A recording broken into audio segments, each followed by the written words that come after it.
Yep, I'm gonna give it up for Australia. You guys are a lot better than Texas any day of the week. Oh, the Texan is scared. Oh my God. There's something for every phobia in Australia. You will find one. So there's no Texan alive that would. Well, everything in What's the little blue octopus? It's about yay big. I mean, that thing is one you dead. Oh. Jellyfish. Okay, but what? No, yeah, blue ring octopus. Yeah. You dead, dude. Yeah, but I still love the Australian attitude towards their animals. Like Steve Irwin said it best. We're just going to touch it a little. Yeah, but he died, remember? He died touching it. He wasn't touching it, it touched him. Oh, after he touched it a little. Oh, no. That family is awesome. Truly, they're awesome. Yeah, I like him. He's cool. Awesome family. So, if you had to look at... Oh, you had a question. Nope. If you had to look at the paranormal field in general, and you had to pick out a difference in Australia with urban legends, what is a favorite urban legend or paranormal story that is specific to Australia? Just 1 second. What? They don't need any. We just heard about the wildlife. Okay. Oh, no, absolutely. That's scary enough. Don't go outside. Look for the So you don't have to worry about Bloody Mary. Bloody Mary is probably not even in Australia. She's like, oh no, they got spiders. No, it's bloody emu. I will go hunt Americans. What? Or Europeans. But I ain't touching Australia. Hell no. Well, I do know of a ghost tale that I don't know if it's shared over there in the US or not, of a spirit actually pointing out his murderer. Okay. It's called Fisher's Ghost. A guy called Fisher was killed by I don't know if he was a bushranger or something like that, but they got into a fight. The guy killed him, put his body into one of the dried creek beds ways away, and a couple of nights later the person was riding his horse along the track, and Fisher's ghost was up on a post and actually was pointing in the direction of where his body was. So cool. They went and found the body, because I'll try and find the story here. It should be easy enough to find. Fisher's Ghost. There's a child that did that too, but I don't remember what country. A child was reincarnated into a family, and he was a female and was murdered. Yeah. And in his past life, and he was able to definitively pick that was in India. It was, I killed him. Okay. Is that what it was? Yes. It was in India. He was definitively able to pinpoint his murderer, and they put the guy behind bars. I mean, they had the evidence. The kid from his current lifetime definitively gave the cops all the information, and the guy went to prison. Mm-hmm. Good. Yeah, that was in like Mumbai, India, or something. Yeah. Here's the legend of Fisher. The legend of Fisher. 17th of June, 1826, an English-born Australian farmer from Campbelltown named Frederick Fisher, born 28th of August 1792 in London, suddenly disappeared. His friend and neighbour George Worrell claimed that Fisher had returned to his native England, and that before departing he had given him power of attorney over his property and general affairs. Later, Worrell claimed that Fisher had written to him to advise that he was not intending to return to Australia, and giving his farm to Worrell. 4 months after Fisher disappeared, a respectable local man named John Farley ran into the local hotel in a very agitated state. He told the astonished patrons that he had seen the ghost of Fred Fisher sitting on a rail of a nearby bridge. Farley related that the ghost had not spoken but had merely pointed to a paddock beyond the creek before disappearing. Initially, Farley's tale was dismissed, but the circumstances surrounding Fisher's disappearance eventually aroused sufficient suspicion that a police search of the paddock to which the ghost had pointed was undertaken, during which the remains of the murdered Fisher were discovered buried by the side of a creek. George Worrell was arrested for the crime, confessed, and subsequently hanged. Fred Fisher, whose land he had coveted, was buried in cemetery at St. Peter's Anglican Church in Campbelltown. It has been suggested that Farley invented the ghost story as a way of concealing some other speculated source of his knowledge about the whereabouts of Fisher's body, but this cannot be confirmed. Joe Nichol has written the ghost story. He's written the ghost story may have originated from an anonymous poem in 1832, which fictionalized Fisher and Worrell. So, yeah, they hold an event of it every year at Campbelltown. So, whether it's true or not, they hold a big festival for Fisher's ghosts. Okay. Very cool. Wow. In memoriam, basically. Yeah, pretty much, yeah. Remember. So let's see. So we talked about natural disasters in the paranormal 2 weeks ago. And, you know, I think of natural disasters in Australia, and the first thing I think of is the huge wildfires you guys had, followed by the heavy rains and the flood, where all these millions of poisonous spiders came running out and ran over everybody. So, are you in the area where the spiders came, or no? No, thankfully, we're as I said, in the middle of Queensland, on the coast. But it was all up north, and then also down south and into New South Wales, and so we were safe from that sort of thing. But when they do have a burn off, or when the mountain over here catches fire, there's an increase in snakes and other of the vermin population that come down from the mountain either side. So they go down to the coast as well. They come down this side to the city of Rockhampton, and yeah, there's an increase of snake catchers needed. I'm just watching Rick's face as you're talking about snakes. We actually have up in the mountain there. We have taipans, and taipans are the deadliest. So. Mm-hmm. Yay. No. Discord. I must look away. Oh, we know what Rick's fear is now. Dude, stop feeding into his phobias. This is just mean.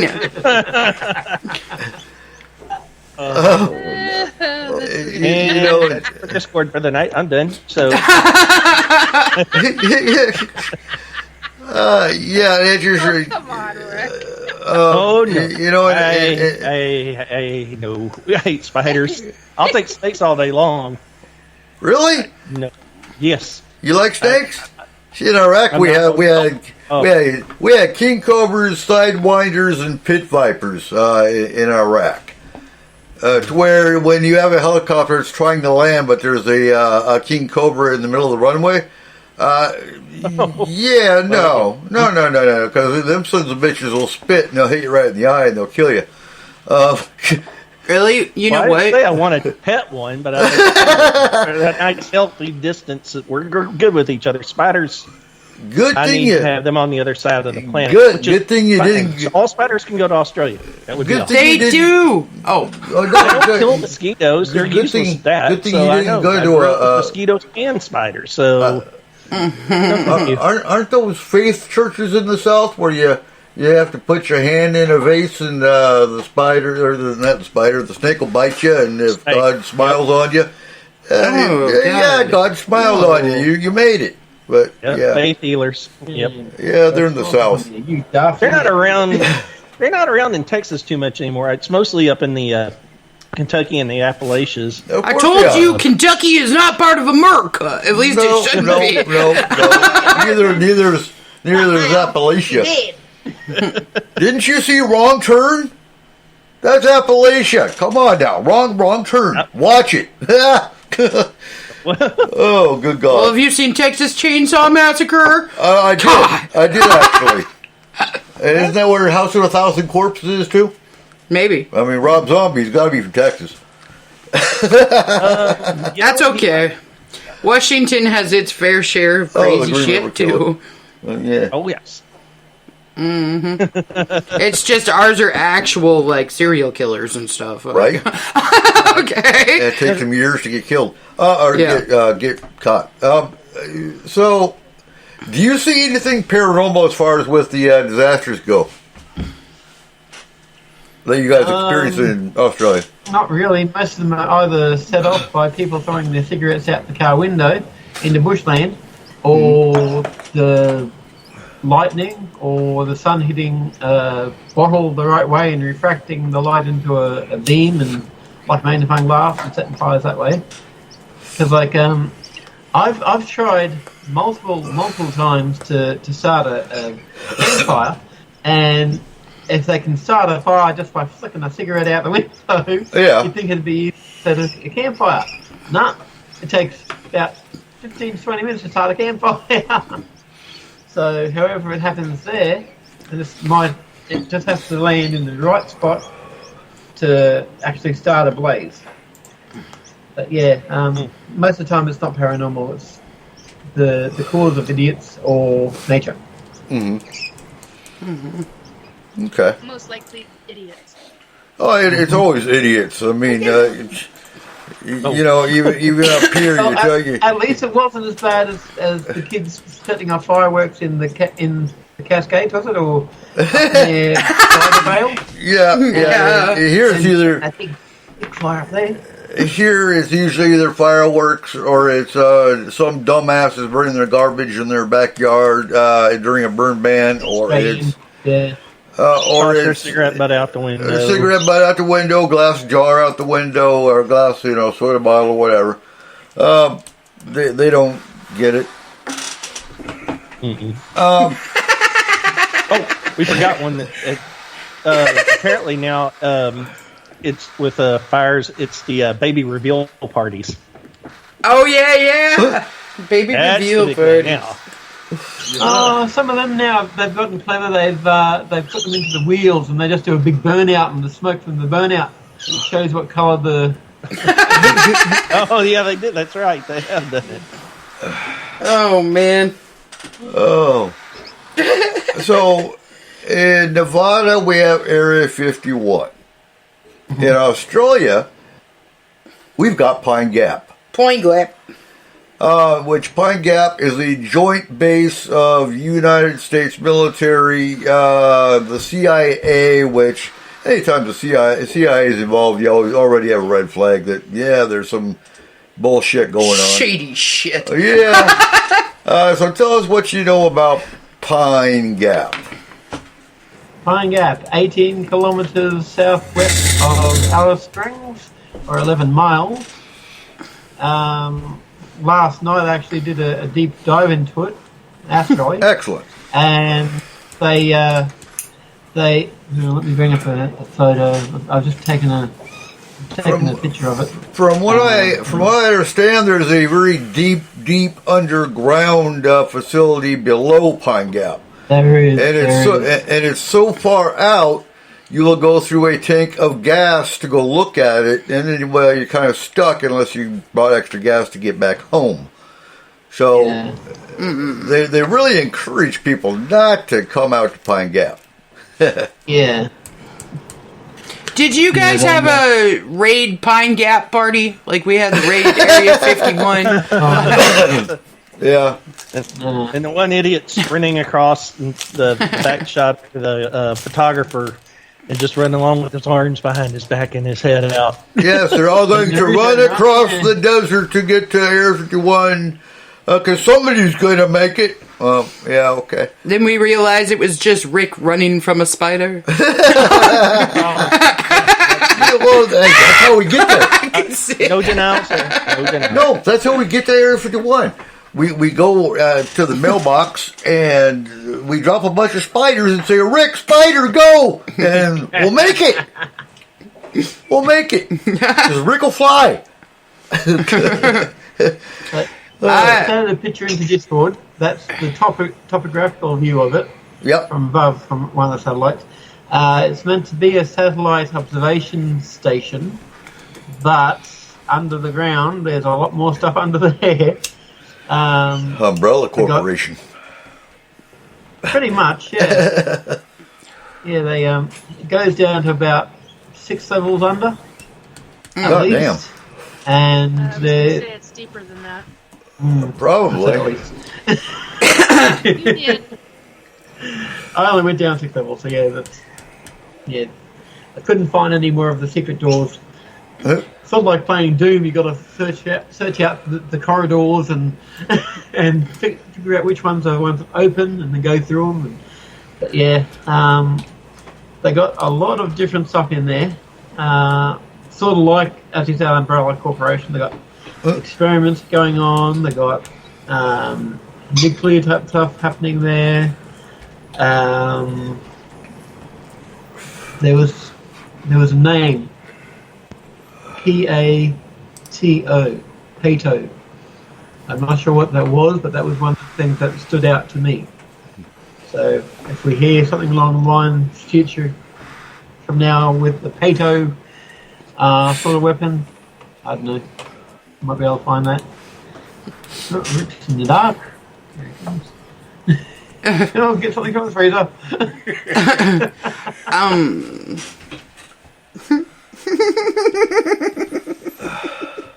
Yeah, it's all set up to look like it's a nice, plain facility as you go in, but then as you go into it a bit more... Pato is duck in Spanish. You went to the duck room.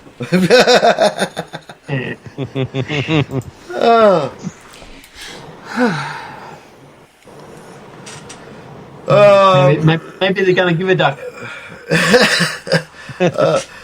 So I'm curious if it could be seen as, I mean, is it human experimentation? Is it, what kind of experimentation do you think they'd be doing Well, I'm down there? pretty sure it's not the fucking koalas doing it. Oh, no, absolutely not. No. Are they experimenting on humans? Oh. Right? No, they're Koalas just experimenting making on new humans? races of animals, and that's why there's so many weird things in Australia. Right. Yeah, I can believe that, yeah. They're just splicing a platypus together. Yeah, the human experiment is done in the U.S. That's why we have so many fucking weirdos here. Yeah, that's true. That's underneath Wright-Patterson Air Force Base. Oh, puppy beach. Oh, sorry. The super soldiers, you know, they're not so super, they're just stupid. I don't know about all that. You know? Some of them are pretty super. Pato is also known as a, where'd it go? Microtunnel link. Yeah, they could be doing something like that. Digging down to make a tunnel, make it easier to go from point A to point B. Mm-hmm. Huh. Like if they're trying to drill through the earth, make a quick way to get to Australia. If they want the real rabbit hole. Well, Interesting. It's considered part of a trench. okay. Fascinating. Very honest. Microtunnel link and trench. What, PATO is? Yeah, PATO. Capitalize it, put periods between each letter. Okay. Brian, have you guys ever heard of the case of Frederick Valentich? Yeah, 1977, I think it was. 78. 78. Sounds familiar. Yeah, so he's flying off the coast of Australia in a Cessna, and a cloud appeared, and he disappeared. It's I actually saw it as a kid on Unsolved Mysteries So in the he was 80s. supposedly heading to King Island to catch seafood. Yeah. He radioed Melbourne's air flight service for support after spotting a UFO above him somewhere over the Bass Strait. He says, seems to be a large aircraft below 5,000 feet, playing some sort of game, flying over me 2-3 times at a time of speed I could not identify. He described a long metallic object with green lights before a signal cut out. The plane with him in it was never seen again, which really sucks because it was a rented plane. He didn't even own it. Right, and they never found any oil slick or debris or any indication that it was a crashed plane. It just disappeared. Well, that's similar to the MH130. That one disappeared as well. No sign of it. Just poof. So we don't know the gender of the plane, so it could have been poof. Yeah. Okay. They also had one of the largest amount of people sightings. Southwestall High School, or Clayton's Southwestall High School. April 1966. is that the high school that all witnessed the UFO? 200 people Yeah. saw a trio of full-blown flying saucers. And immediately after, military personnel and men in black were allegedly seen on site. And I can't remember. I didn't look that one up because I couldn't remember if that was actually Australia or if that was Brazil. But it happened in Brazil as well, where craft actually landed, and beings came out of the craft and talked to the kids. This one, they hovered over the trees, then went down into the trees, disappeared for a minute or two, then rose back up, banked on its side, and then took off at about 1,000 miles an hour. Yep.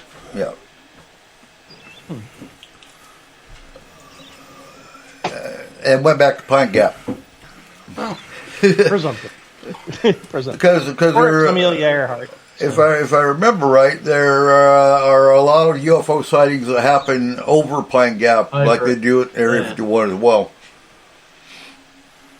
Yeah, they got something going on there. Oh yeah, If they have that many levels underneath, they probably have an entryway further back where they can't see the going yeah. in. Oh, absolutely. And it makes you wonder if those are actually extraterrestrial or if they are, something we made or spycraft or whatever. Exactly. Or reverse engineered. Reminds me, Or U.S. Australian made. Right. And I get so creeped out thinking about Dulce Base being similar with Pine Gap. I mean, Dulce Base, if you believe the theories and the stories, it's a 7-story MyLab facility with government and alien experimentation that goes on. Well, I want to know why nobody will talk to me about, I think it's called Walker Lake in Nevada. Okay. Every time I get around there, I get violently ill. Mm-hmm. And I feel like there's ETs surrounding that. I gotta be nice. I don't like that lake. Nor do I like the area around that lake, because every time I'm around that lake, when I say violently ill, I end up damn near needing to be in the ER. Mm-hmm. I get really, really sick every time I'm around that lake. And so anytime I've asked somebody that would be in the know, the answer always is, I can't talk about that lake. And I'm like, you SOB. So, yeah, something's going on there. So, getting off Australia for a second, since we're talking about this, when do you think it's going to come to a head, Nikki? I mean, what's the end game? When is there going to be an end game? And what's it going to be? You mean regarding the ETs? Yeah, and all these locations. Like, we've got so many areas on the planet that we know are, I guess, alien government havens or alien havens, whatever. What's the end game? The next iPhone. Sorry, I was trying to make sure that I got the right damn lake in Nevada, but yeah, I think it's Walker Lake. And how far from Area 51 is Walker Lake? It's quite a distance from Walker Lake, and actually the town, it talks about I want to call it a submarine base, and I'm like, in Walker Lake? Are you kidding me? It's a town. Where? Like, where's the submarine? Anyway, that's a whole nother subject. Sorry, just hit my hand on my table by accident. Like, seriously, you freaking kidding me? Anyway, end game. Well, that's like having the Coast Guard in Oklahoma. That's a really good question, because I have seen a lot of different versions of the future. Mm-hmm. And I do mean versions, because like what I talked about on my own show this afternoon was that timelines shift and change. Okay? And just because you've seen one version of a timeline doesn't mean it's going to stay that version. Certain things can alter it. Okay? Just like certain things in our life, we can take one path and it completely changes our life for the future. Well, we can take a different path. So the same thing can happen for our future itself. Now, that said, when it comes to the ETs, what I have been shown repeatedly is that within the next 25 years... Oh, good God. I'll be in my There's 80s. going to be a major change. However, that said, every time I get shown that, I get shown 2023, 2025, 2027, 2028. The odd years. Those are major years. Besides being shown 2020 and 2021. It just whatever. Those were the COVID years. Mm-hmm. But 2028 is a major freaking year. 2025 and 2028 are major freaking... Oh, he's got the wild birds in his arms, in his room. Uh-huh. So these are lorikeets. These are rainbow lorikeets that he's got, that he's feeding. That Robert has a flock of wild birds that show up that he feeds. And right now, he's showing on camera him feeding the wild lorikeets, which is really cool. Well, they're getting their bickies, their biscuits. Those aren't even wild birds. Those are his his pets. Oh, yes, they are wild.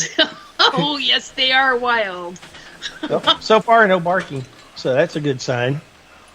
Yeah, well, they have a tendency to try. The young ones have a tendency to try to eat his fingers from time to time.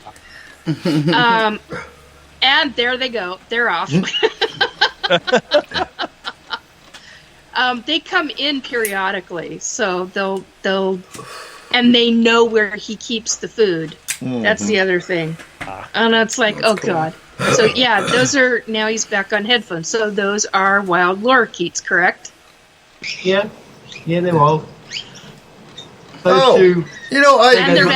This whole time we thought you had when I talked to you on video the other night, I thought those were like your birds.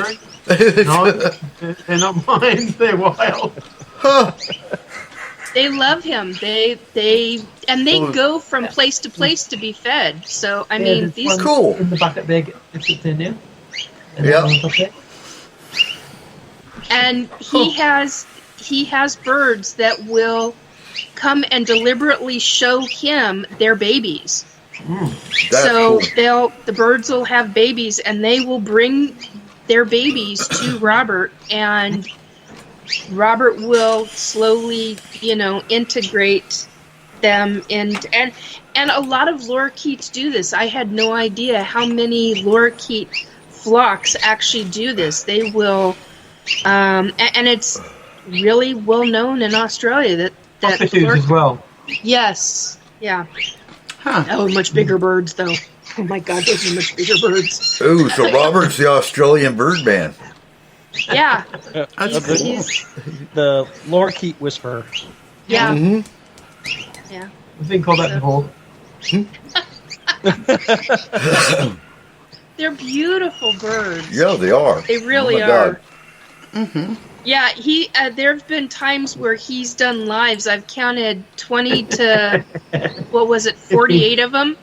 Yeah, nearly God. 50. Yeah, nearly 50 of them. So they show up, and then he gets the little magpies, and well, they're not so little. Which, yeah. And Rick. a number of other ones. And you that thought everything never- was big in Texas, huh?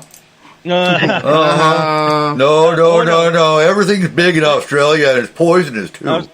I was going to say, I think Australia's got Texas beat. Alaska, Australia, yes. Alaska, no. Wait till you see the bears. Yeah. But Eric, you were asking me about when the end game is.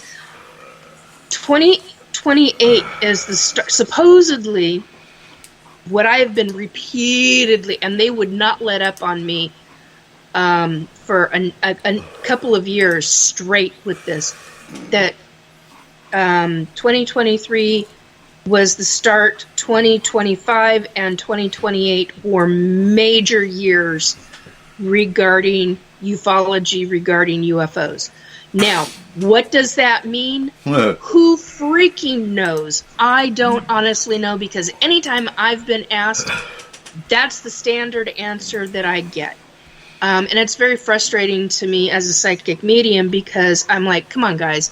Even the ETs are like, no, but we will keep you informed when certain things arise, major things. And I'm like, oh my God, I want to throttle you guys. Come on. If you're talking to me, you might as well say something. They're like, well, we know you've got a mouth on you. And I'm like, oh, fuck you.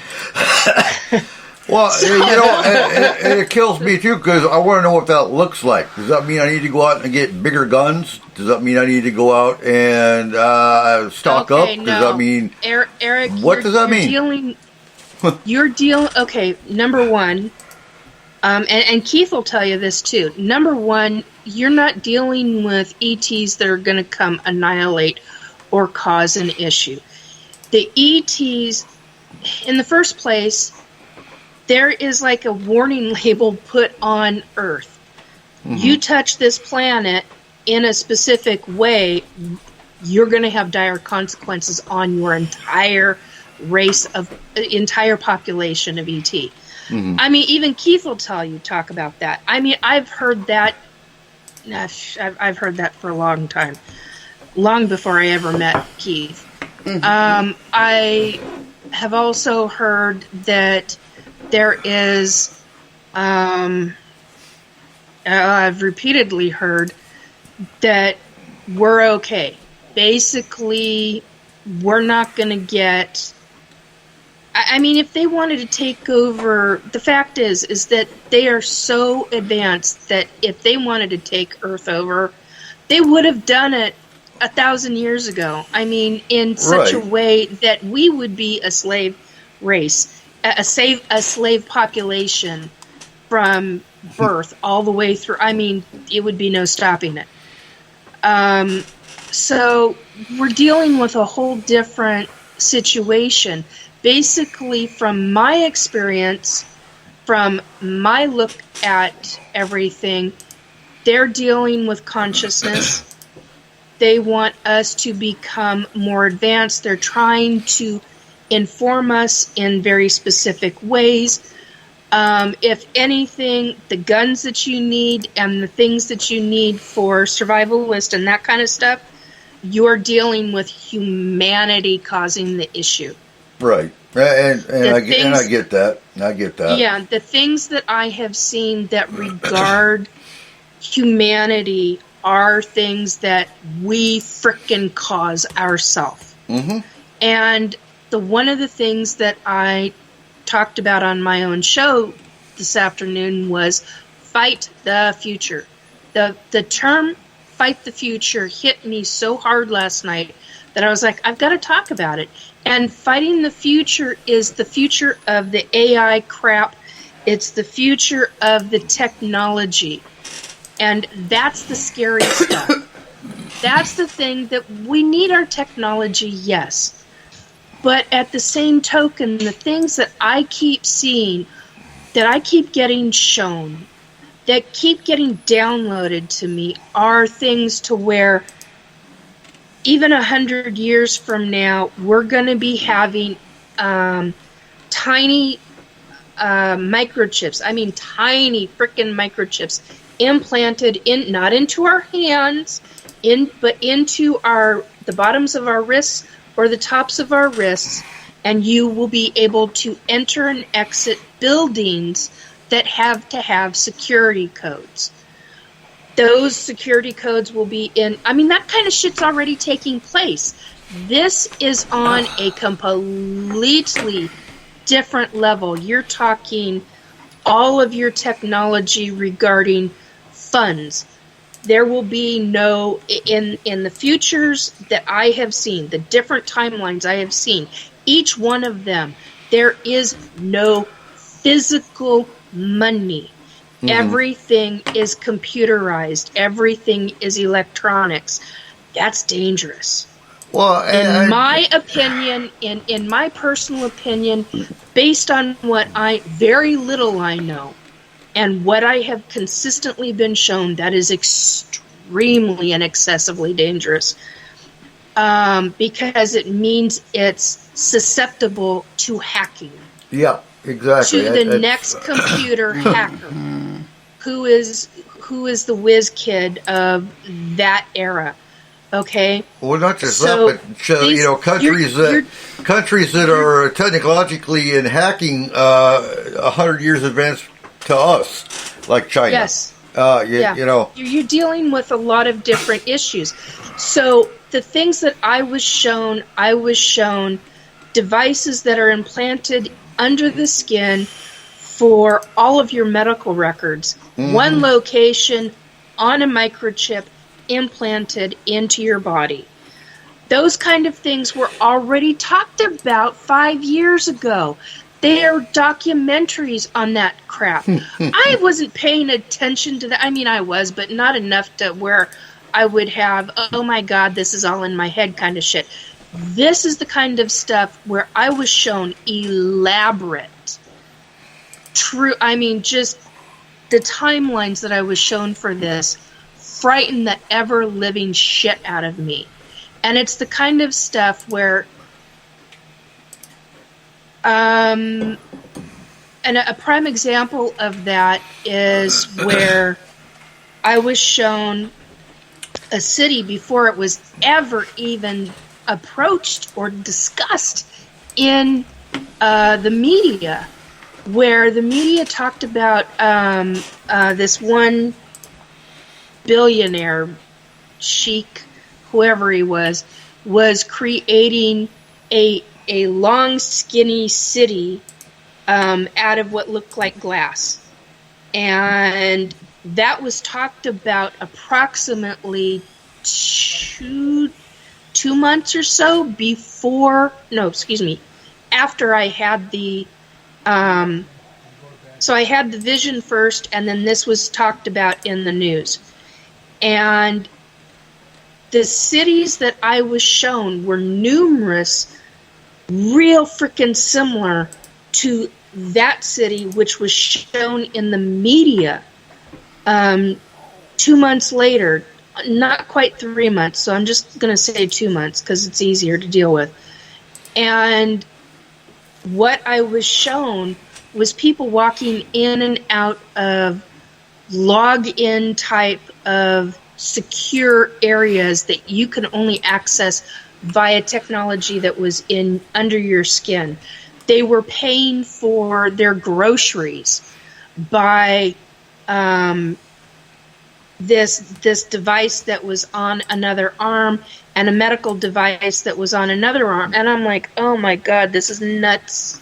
This is just nuts. So that's the kind of thing that we're looking at. That's the kind of thing that we're dealing with our future.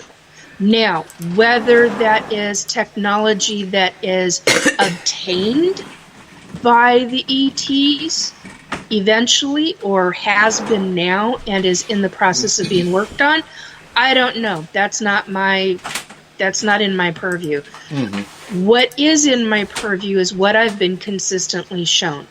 What I do know is that it's not the ETs we've got to worry about. It's ourselves. It's other human beings. And you got to be careful. The other side to this is I've been shown 3 different levels of this. One level is to where you have a society, and what I talked about this afternoon was that it reminded me of the movie Demolition Man. Yeah. Because the things that I was shown was like a society where everything is crystal clear and clean, and it's this way or it's no way. And then the lower portion is living beyond and below extreme poverty, underground, in a completely different kind of society, but they're free. Mm-hmm. Now, you got 2 different levels. I've been shown that level. I've been shown a little over 100 years in our future to where you've got what I've just described, not just that second, but a moment before with the large cities, and even further in advance to where you've got the level of poverty versus high extreme wealth. Right. And yet you've got like plastic bread bags. The only way that I mean, the level of garbage on the streets reminded me of 1970s New York. It reminded me of what's going on in sections of LA right now, where you have homeless populations, where it's really bad homeless population. I mean, there's homeless, and then there's like beyond filth, beyond extreme of the extreme, and in those subsections of that one timeline that I was shown, you have items that are so far advanced where the bread bags, when they got wet with whatever they got wet with, didn't matter if it was rain, didn't matter if it was urine, didn't matter what the wet was, didn't matter if it was a dead body, whatever. When that plastic bag got wet, it would melt, just like if it had been tossed into our fire, like now, right, where it would just go and melts down. Well, in that timeline, it melts down and then becomes a gelatinous form really quickly, and then spreads out as if it had been water from day one. I mean, it just... so you've got real extremes. And I'm like, that's still happening. You've still got extreme poverty. There's no middle. You've got extreme poverty and extreme wealth. There is no middle wealth whatsoever. And there will be. Middle class is gone. Hmm? Middle class is gone. Yeah, they're completely gone. It's one or the other. So a couple things That comes down to us. But a couple of things I want to bring up. So I've heard briefly about the microchip idea. They actually were talking about that in 2005, using the military as a guinea pig. We were going to have to get a microchip placed in our wrist, basically, with all of our military information on it, our banking. They were going to use us as the guinea pig for the what you're talking about, it never happened. Okay, now wait a minute. I'm going to cut you off for a second because they started doing that shortly after that time period for the wealthy regarding credit cards and credit card numbers so that the wealthy could get in. So women didn't have to, and men didn't have to have wallets. Women didn't have to have purses. All they'd have to do is wave their hand in front of a security guard. A security guard at a club. They're walking in, man, because they just spent, $500,000 or whatever, and their drinks are being. It was right underneath their skin. I mean, that shit started happening really in 2007. Okay. So I mean, it's already been a process. I don't know what the current status is. I stopped keeping track of it after my back injury in 2008. So I see I see chatter about it on my news feed between people, not in the news, but between people. And I may be wrong, but I see that potentially with some people being a catalyst for civil war. Because you've got some people who are going to are devout Christian that see that as the mark of the beast. They are not going to get a microchip because that is, oh wow, look at that. It was predicted in the Bible and now it's happening.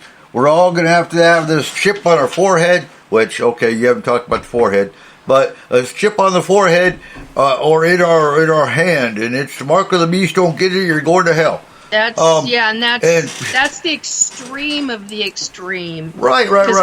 I'm a Christian and I do not frickin' believe that whatsoever. No, not even remotely. And yet, at the same time, it makes me want to slap the crap out of people that do because it's like, ow! Don't hit me. If you haven't read stuff, then what the hell are you doing commenting? I mean, because this has nothing to do. I mean, if you at all read your Bible, then I mean, I was like, what the hell are you thinking? I mean, you're really far out. I just want to smack people that do that kind of crap. But there's a lot of them. It's so loaded. It's so much loaded bullshit. Oh, there are a lot of them. Yes, there's a lot of them, especially after 2020 and the COVID plandemic, and I'm being very nice because I have a lot to say on that one. But Nikki will keep her mouth shut for a while on that. Because that could get me into a lot of trouble and banned on a lot of social media. Well, I don't know about all the other aspects of Christianity. I just don't want to be a victim of the Borg. I do not want to be assimilated. I don't freaking blame you. One bit. Grand scheme of things. For real though. They have to find some neurons to connect with in my head to make me do anything because I don't think any of that's left. But I'm sorry, but I'm gonna be with Dennis Leary, in the underground. I'm not gonna be on the Three Seashells level. That's gonna happen. Demolition Man. So you're just gonna use your hand? Hey, they do in the Middle East. Anyway. Not seen Demolition Man? Oh yeah, but Demolition Man. Okay. Taco Bell makes it. Don't worry. Taco Bell makes it. I have a theory here. Okay, so the seashells. Obviously, they probably became fairly expensive because they replaced toilet paper. So therefore, if the people above ground are the only ones who can afford the three seashells, the people in the underground have to use their hand. No, I'm sure Dennis Leary. And then they make burgers. I'm sure Dennis Leary with his beautiful car. That was a beautiful car. I believe he had a Chevelle. Yeah. Oh, And it was yeah, in- it was. It was a nice car. It was a beautiful car, and it sure the hell beat the hell out of all the floating cars on top. Why didn't they just get a bidet? I don't know, but they'd be better. I'm just saying. Water shortage. But it was cluttered yeah. with the 3 seashells. Well, now Yeah, but that- you gotta clean the that's another seashell subject. after, so there's a water shortage there.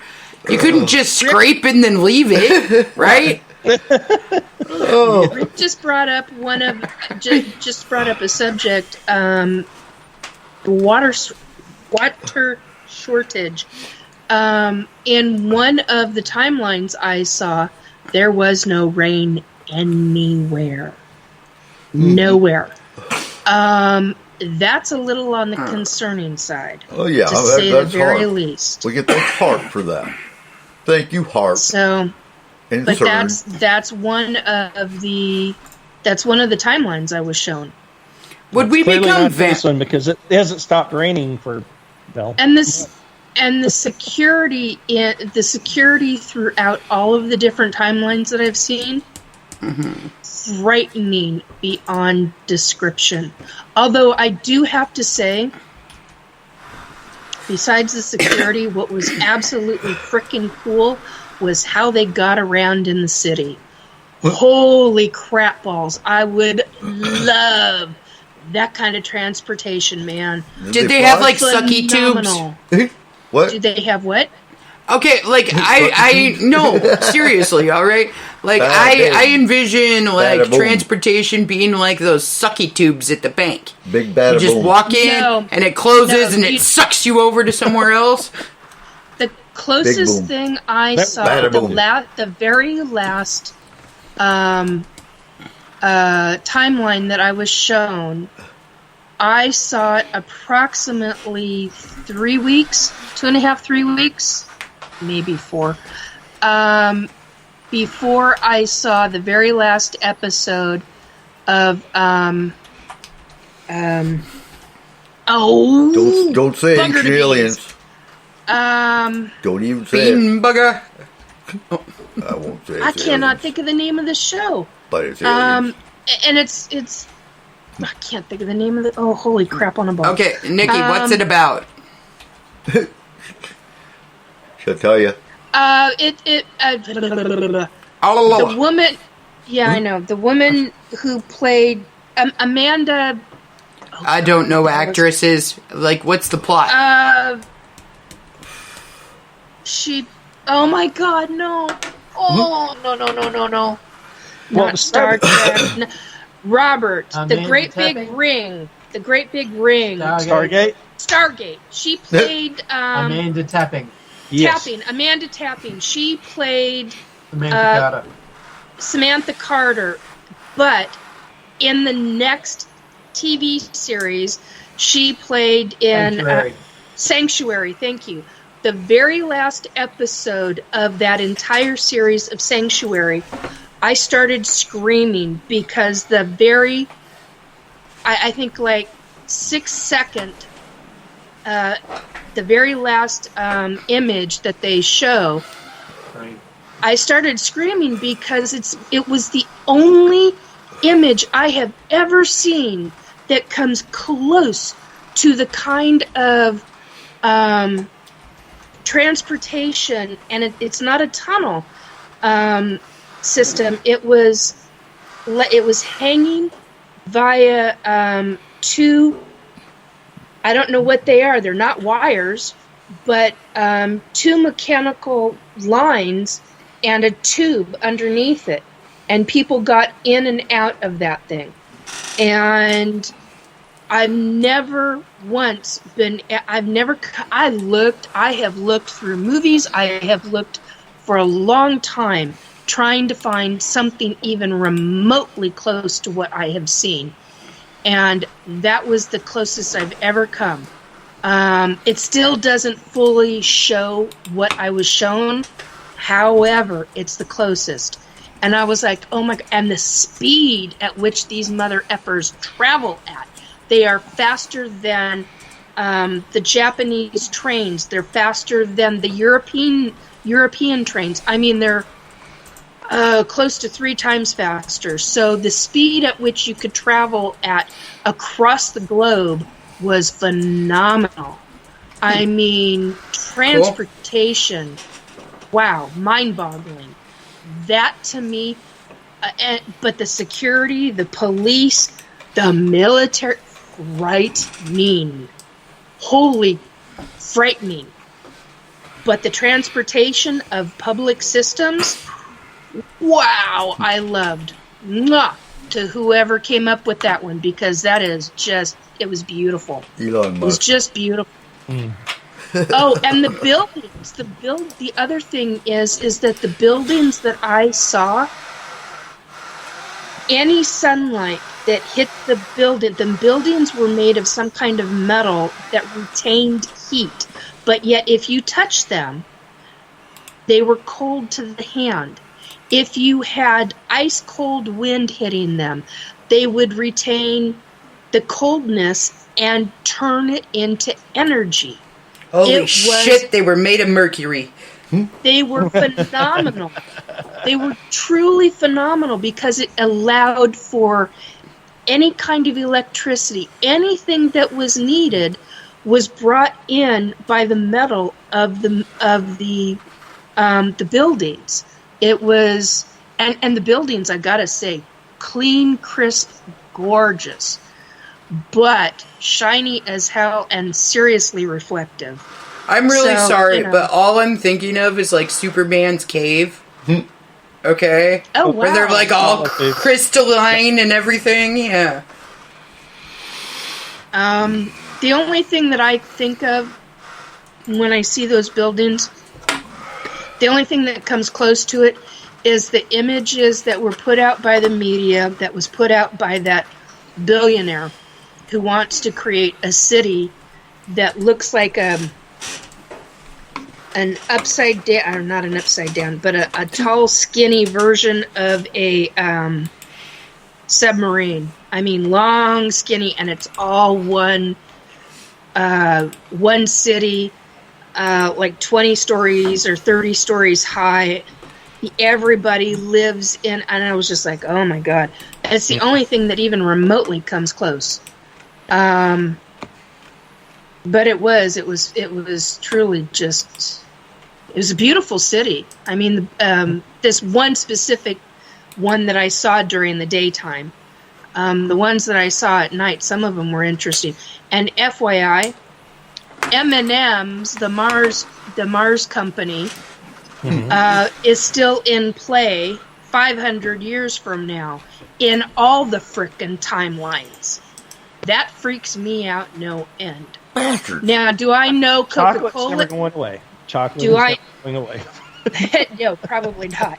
Well, they melt in your mouth, not in your hand. No McDonald's?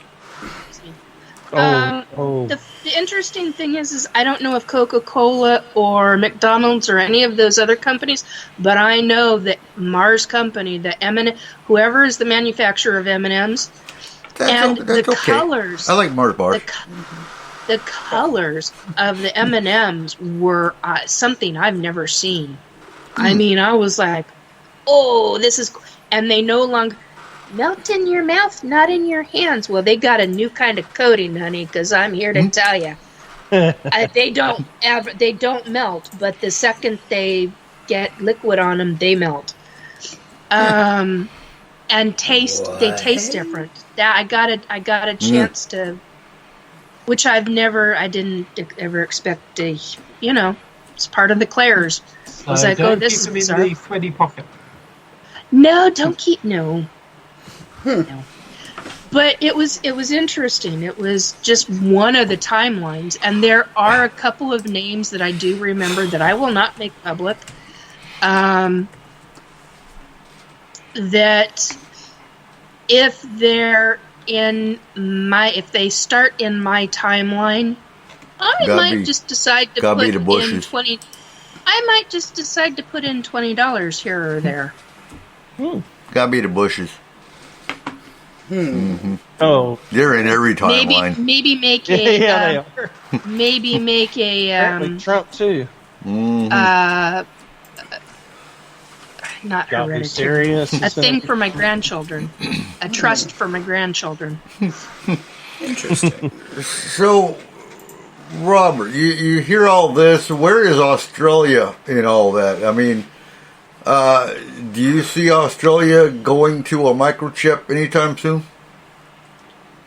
Well, there was one guy that actually did that. He put it into his hand and was using the Opal travel system.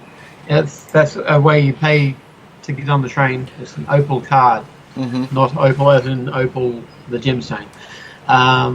He managed to get the chip out of the card, put it into his hand, and was using that to pay for his entry into the trains. And the lot that distribute the cards caught him and refused him entry because he had altered the card. And not meant to do that. So what is your monetary? We still have paper. How are your bills? What kind of bills does Australia have? Plastic at the moment, but they keep on redesigning them to make them more security proof because there've been a lot of what do they call them? Not fraudulent, but Counterfeit. Counterfeit, yeah. You know I'm what? assuming they're a lot like the Canadian bill. Yep. Woo. There she is. Yep. Queen Liz. Yep. You know the disturbing thing I think about still going with this microchip thing is people tend to get more creative and more ruthless. So I see people cutting off hands. Well, it I wasn't could think that was, doing EMPs. it wasn't in the hands, it was in the wrists. Much easier. Okay, you just chop part of the rope. Yep. Or digging the chip out. Doesn't work. No? No. No, you just it's kidnap bio. the person and say, "Put your hand there." Yeah, that's the only way to do it because once the person's dead, those chips deactivate. Yeah, it has to be a flowing bloodstream, It's a biometric and it has to system. have a certain temperature not and everything. Really. Like even frick, I can't remember what the chips are called right now that we have that you can put in your. It's a Nero chip. Friend, but But air tags? no, there's a guy in Vancouver that has like 11 of them now, and they're small microchips that he can use to open doors. One's for his bank card. The little chip on your bank cards that they have now. Mm-hmm. Friend. Yep. But in order to make them run, they're run by your bloodstream. Okay. Oh. You have to have blood flowing. Weird. Friend, that's what powers it. I was thinking more biometric system or a Nero chip or something. That would make changing banks like way harder. Oh, not really, it because would it's make all things done. a lot harder. It's done electronically. Or like So you you just move scan your and you'd chip have to in take one all bank your to electronics. deactivate, and you have to go to the next bank. Depends on who owns the chip, whether it's you or the bank. Okay. Oh God, you'd have to go for so many surgeries if you had bad credit. I'm just saying. Oh. I don't see it working. There's a lot of really bad things in these different timelines. Even in the good timeline, it wasn't the greatest.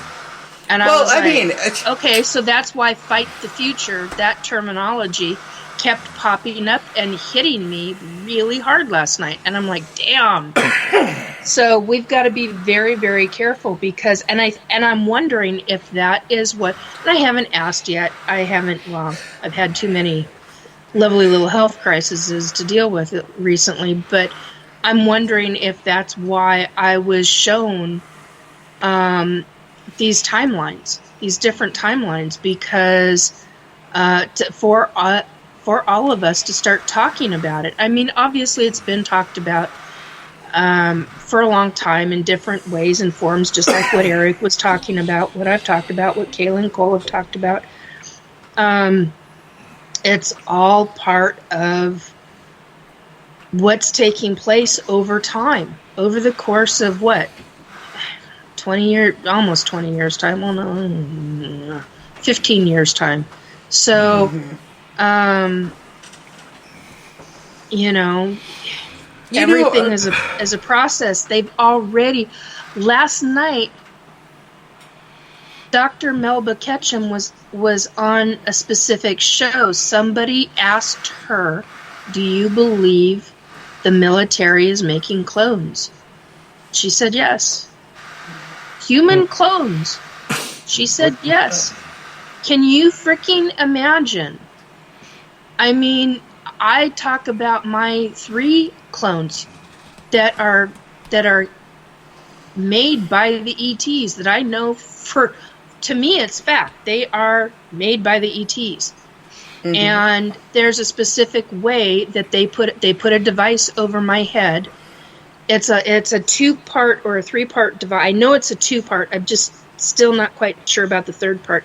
But they put a device over my forehead, and they separate while I'm asleep. They separate a form of, because we have numerous different portions of higher consciousness in us. And so they keep my physical body asleep.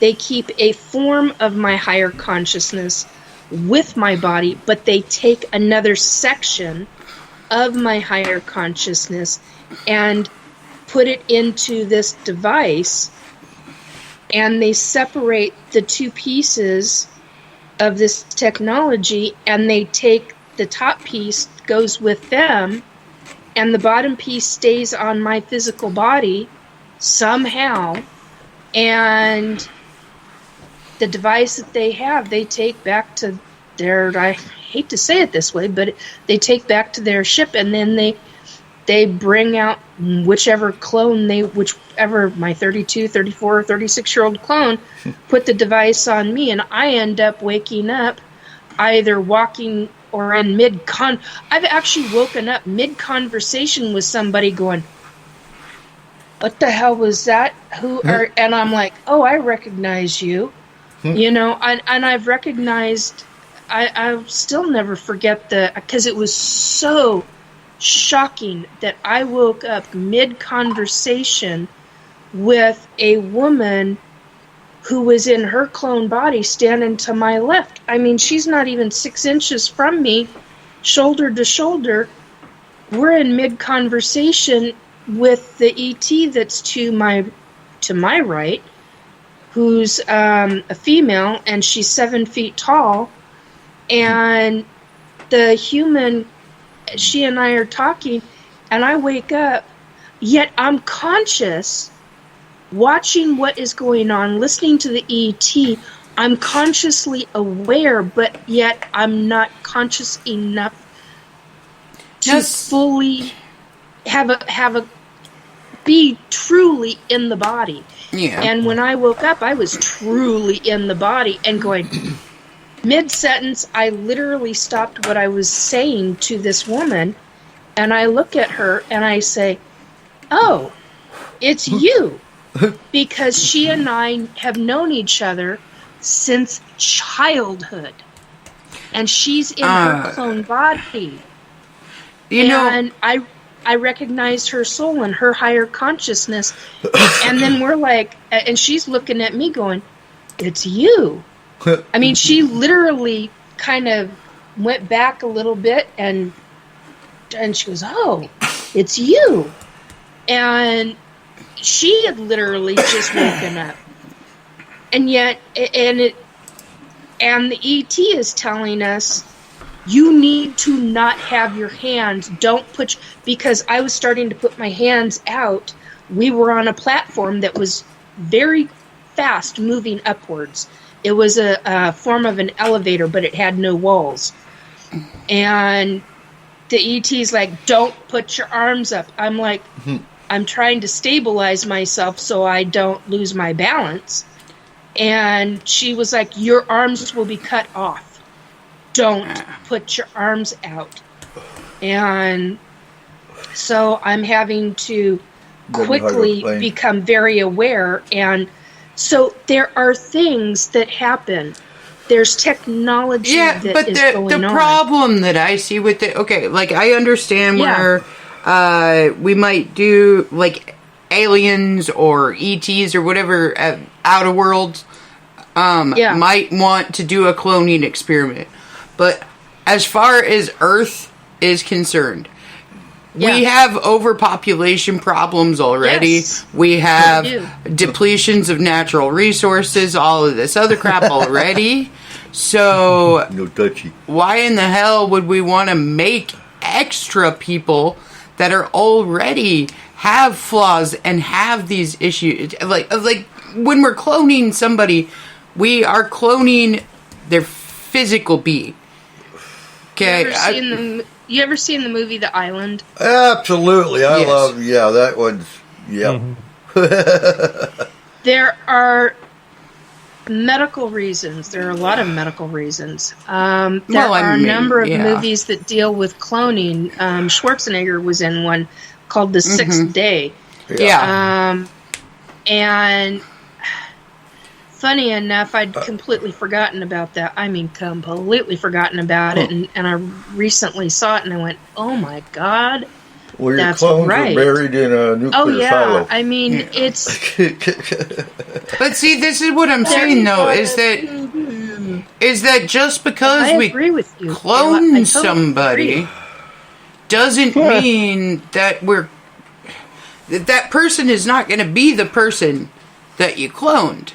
That they might look like them, but I mean, realistically, it's going to be the same differences as like identical twins would have, where they might look like each other, but they have their own thought processes and their own identity. Exactly, because half of who you are is based on the experiences that you have that make you believe something.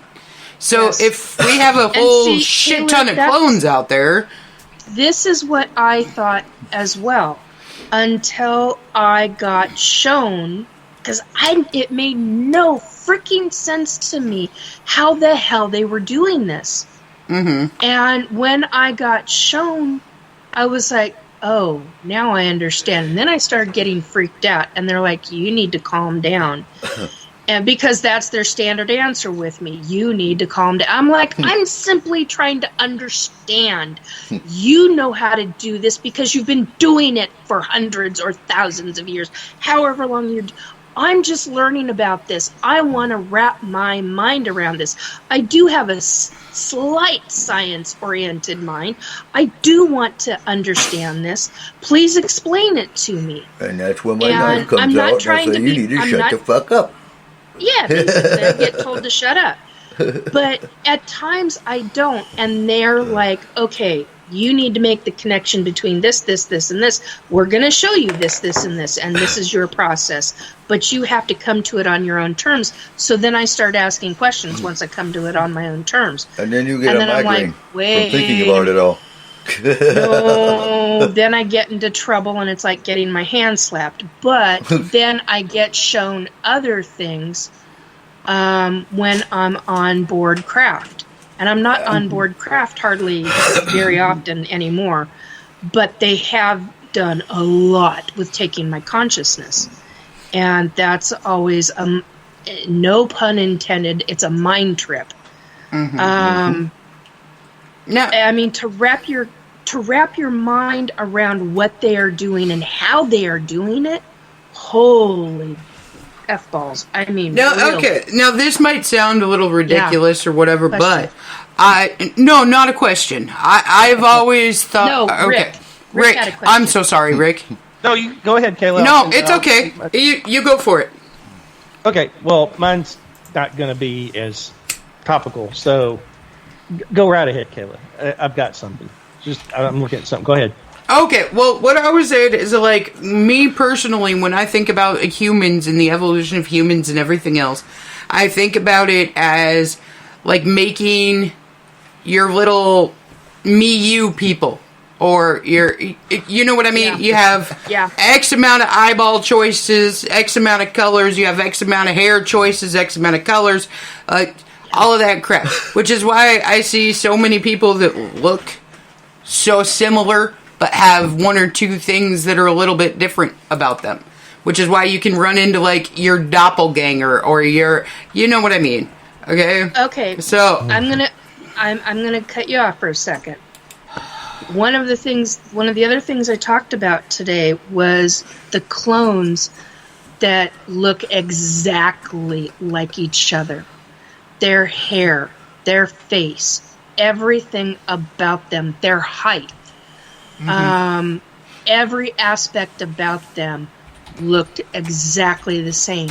Those are the nursemaids that take the ones that I call the clones are the nursemaids that take care of the infants until their version of adult, which can be a month, but that's a whole other subject. But the clones, they look exactly alike, but they are individual. But it's like a hive mind. Well, how can they be individual but a hive mind? Yeah, thank you. I don't understand that. That's something I want to learn about. That's something I want to know about, because it does not make sense to me. But yet what I do know about the quote-unquote hive mind issue is that what I have been trained since early childhood with the ETs is quiet your mind.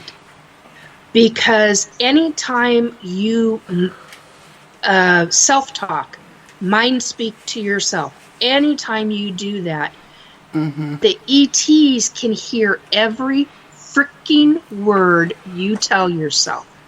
Even if you're telling yourself, oh, well, he looks nice, she looks good, oh God, she looks like shit, oh God, he looks like crap.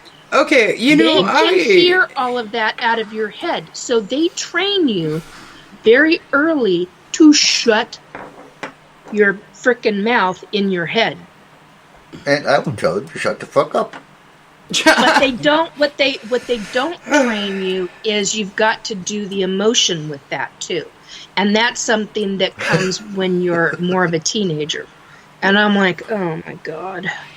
So there's a form of training they do, and that when I was in one of my cloned bodies, when I got told I was acting as an ambassador, as a human, they wanted me to observe in this one situation. I was on a planet. I was consciously in my body, in my clone body, although I didn't understand that at that time. And here I am with numerous other races of ETs. And I got told, do not think, do not feel. Everything is neutral. Make it neutral in your body. Every feeling that you have, no matter what you hear in this room, must remain neutral. Because if you feel anything, it will get felt and heard by any of the other ones who are basically telepathic communication. I'm really not trying to cut you off here, Nikki. No, but that's fine, go. We only have a few minutes left, so I wanted to hear what Rick had to say. Oh, yes, well, this would be a perfect way to end the show then. Okay, so I have a question for Robert. Robert, you there? Okay, so what would you rather be, or who would you rather be trapped in a dunny with? A, an Aboriginal warrior. B, Skynet. C, a flaming jumping spider. D, a bunny yip. Or E, all of the above. Hang on. E, all of the above, or Yahoo Serious. So which one would you prefer? You got to be stuck in a bathroom. Aboriginal warrior, Skynet. Flaming jumping spider, a bunny yip, or all the above, or Yahoo Serious.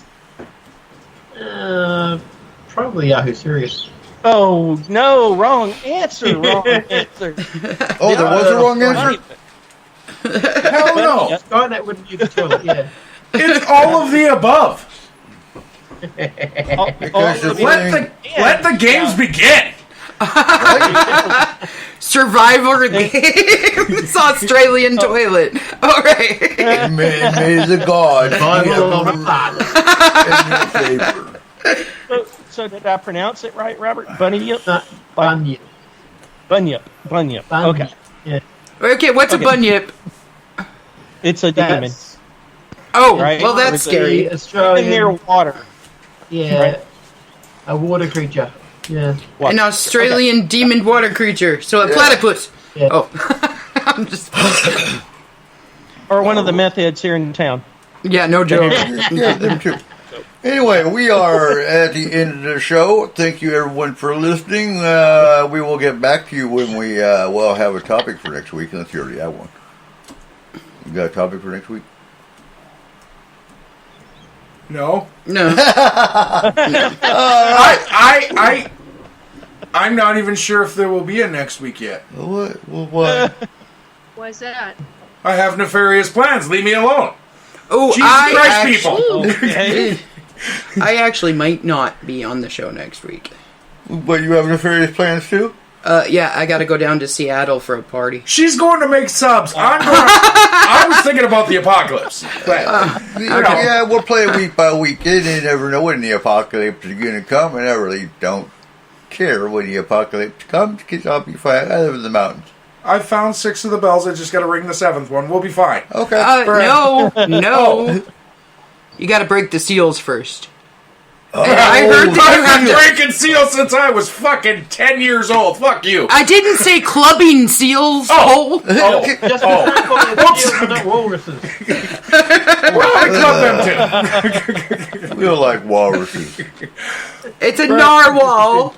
The unicorn walrus. Oh. Sorry. All right, everybody, have a great night, and we will see you next week. Ciao. Bye. Good night, everybody. Sayonara. Bye-bye. Data transfer complete. System malfunction.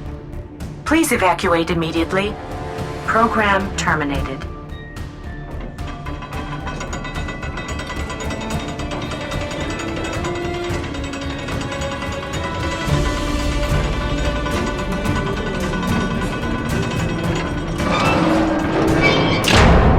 Son of a biscuit eater.